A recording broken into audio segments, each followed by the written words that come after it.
तो हेलो दोस्तों, नमस्ते। तो आज की इस वीडियो में आपका बहुत-बहुत स्वागत है। तो मेरा नाम अमित और मैं आज आपके लिए ना यज्ञ की कुछ संविधान लेकर के आया हूँ। यानी कि ये हमारी जो यज्ञ के अंदर प्रयोग होने वाली सबसे अच्छी लकड़ी है, यानी कि यहाँ इसको पीपल की लकड़ी बोलते हैं। पीपल की समिधा, इसको समिधा लकड़ी को वेदों में बोला जाता है। तो ये विशेष प्रकार की लकड़ी और इसका जो दहन करने से ना प्रदूषण नहीं होता है। बहुत सारे लोग ये बोलते हैं कि ये चीज़ें कराते तो बहुत सारा प्रदूषण होता होगा। आप इसको टेस्ट करा करके देख लो, अगर इस लकड़ी के दहन से अगर आपको प्रदूषण हो जाए तो बड़ी ही विचित्र है। इस लकड़ी के दहन से ऑक्सीजन क्रिएशन होता है और सबसे जल्दी ये अग्नि पकड़ती है। बिल्कुल तैयार आप उसके अंदर अग्नि लगाओगे तो ऐसे आग पकड़ लेती है जैसे तेल, जैसे घी, मतलब लगभग उसके बराबर ही अग्नि पकड़ती है। और इसके अंदर से ऑक्सीजन का क्रिएशन होता है। सबसे ज्यादा ऑक्सीजन देने वाला वृक्ष होता है पीपल। और भागवत गीता में भगवान श्री कृष्ण ने यह कहा कि सभी वृक्षों के अंदर पीपल वृक्ष मैं हूँ, यानी कि इस लकड़ी की विशेषता है। और भारत एक ऐसा देश है जिसके अंदर पीपल की पूजा होती है। और ये जो लकड़ी मैंने ले रखी है ये पीपल की लकड़ी है और इनके यज्ञ करने से सर्वश्रेष्ठ होती है। इनके यज्ञ करने से भाई मैं आपको क्लियर कर देना चाहता हूँ कि किसी प्रकार का कोई प्रदूषण नहीं होता। आप चाहे तो करके देख सकते हो, इसकी लकड़ी का दहन करके और सांस लेकर के देख सकते हो, या आप इसको टेस्ट करा करके देख सकते हो। इसके करने से कोई पोल्यूशन नहीं होता, क्योंकि हमारे ऋषि मुनि कोई मूर्ख नहीं थे। बहुत ही ज्यादा रिसर्च करके, बहुत ही ज्यादा उनके अंदर ऐसी मतलब कि थॉट्स था, उनके अंदर ऐसी विचार थे, उनकी जो माइंड सेट इस प्रकार का था, उनका जो दिमाग था इतना जबरदस्त था कि वो हर चीज़ के बारे में ध्यान करके, समाधि लगा करके वो इन चीज़ों को यज्ञ पूर्वक शोध करके प्रयोगशाला के अंदर टेस्ट करके जब प्रयोग किया करते तो इस प्रकार से विधान नहीं किया गया इनका।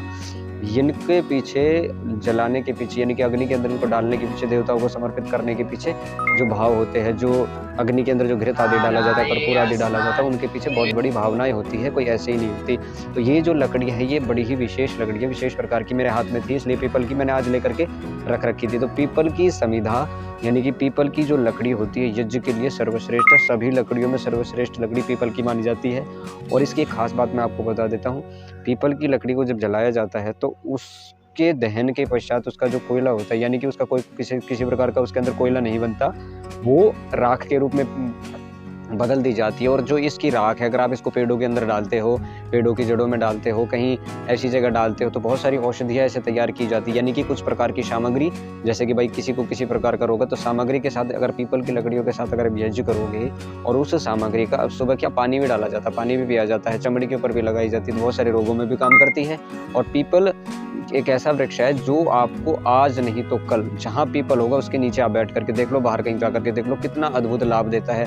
तो जो पेड़ जीवित रहते हुए इस दुनिया का भला कर रहा है, वो मरने के बाद भी, यानी कि उसका मृत शरीर होने के पश्चात भी वो हमारा भला ही करता है, वो नुकसान नहीं करता। मेरे पास सूखी समिधा है, गीली समिधाएं नहीं है। गीली समिधा ये थी पहले, अब ये सूख चुकी है बिल्कुल। और तो इनके दहन से किसी प्रकार का कोई प्रदूषण नहीं होता, मैं आपको क्लियर कर देना चाहता हूँ, क्योंकि ये जो समिधा है बड़ी ही सर्वश्रेष्ठ है, बड़ी ही जबरदस्त है। और इनके साथ कॉम्बिनेशन में अगर गाय का गोबर अगर इनके ऊपर लेपन कर दिया जाए तो इस प्रकार से इनको बड़ा ही अद्भुत लाभ होता है। तो हवन के अंदर अगर आपको यूज करनी है तो सबसे सर्वश्रेष्ठ समिधा हमारी होती है, वो होती है पीपल की समिधा। और पीपल की समिधा बड़ी ही जबरदस्त है, आप इसका यज्ञ करो, कोई इस प्रकार में कोई दिक्कत नहीं, कोई किसी प्रकार का कोई प्रदूषण नहीं होता। गाय का शुद्ध घी और घृत के साथ में जब हम अपने घर के अंदर यज्ञ करते हैं, दीपक एक छोटा यज्ञ होता है, मैं उसी प्रकार से आपको समझाने की कोशिश कर रहा हूँ। तो आप एक जब यज्ञ करोगे तो इससे मतलब कहने का अभिप्राय यही है कि किसी प्रकार का कोई भी नुकसान आपको नहीं ही हो सकता। आप इसका यज्ञ करो, आपको लाभ मिलेगा ही मिलेगा। ऐसा नहीं है कि आप यज्ञ करो और इसका लाभ आपको ना मिले।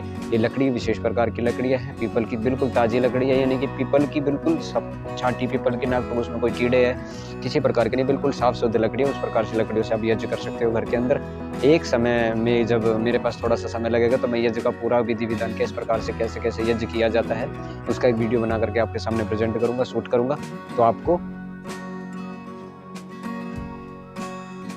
तो आपको मेरा सिर्फ यही निवेदन है कि ये यज्ञ की जो लकड़ियाँ हैं कोई किसी प्रकार का कोई प्रदूषण नहीं करती, ठीक है। तो आप यज्ञ कर सकते हो बेझिझक होकर, ठीक है। और कोई जानकारी चाहिए आप कमेंट कर सकते हो, कमेंट में फिर मैं इसके लकड़ी के बारे में थोड़ा सा और आपको बता सकता हूँ, ठीक है। तो मिलेंगे अब अगली वीडियो में, पसंद आए तो आप लाइक करना और शेयर करना, सब्सक्राइब करना चैनल पर। मिलते हैं अगली किसी वीडियो में, जब तक के लिए आपका बहुत बहुत धन्यवाद।